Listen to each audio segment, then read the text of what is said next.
Primary disabilities are functional deficits that may be displayed in individuals with FASD. These brain characteristics reflect the changes to the central nervous system caused by prenatal alcohol exposure. Not all primary disabilities are displayed in all individuals with FASD, as each person will be affected differently. Here are some brief explanations of the more common primary disabilities. Impulsivity is a characteristic that manifests as acting without thinking. Students can struggle to inhibit thoughts, emotions, and actions. In a classroom, students who are impulsive will blurt out answers, will act on a whim, or get into trouble for the same reason over and over again.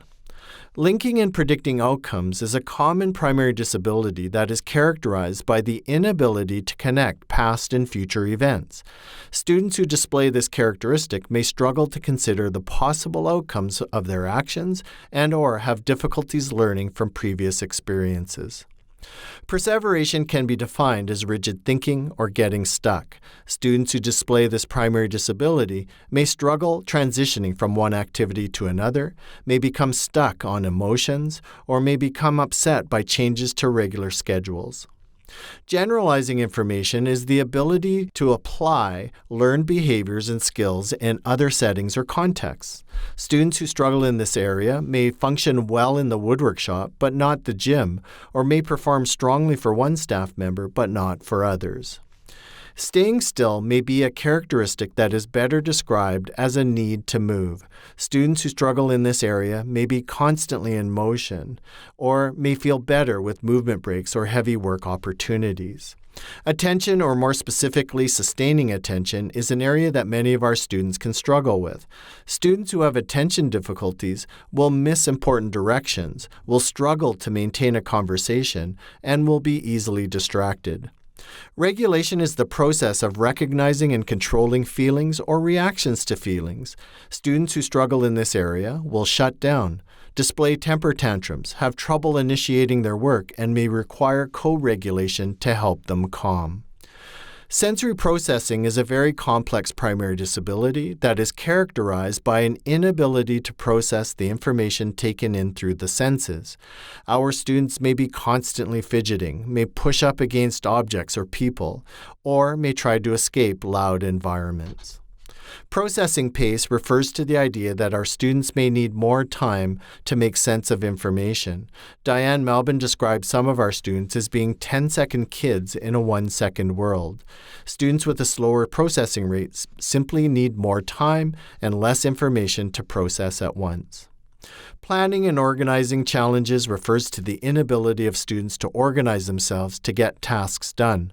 Students can struggle to set goals, break tasks into steps, assign appropriate time for each step, screen out distractions, and round up the resources needed for the task.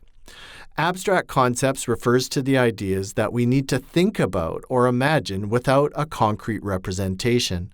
Language, time, money, emotions, and future thinking are all abstract. Our students may struggle with being on time, understanding humor, understanding the feelings of others, and may struggle to read social cues.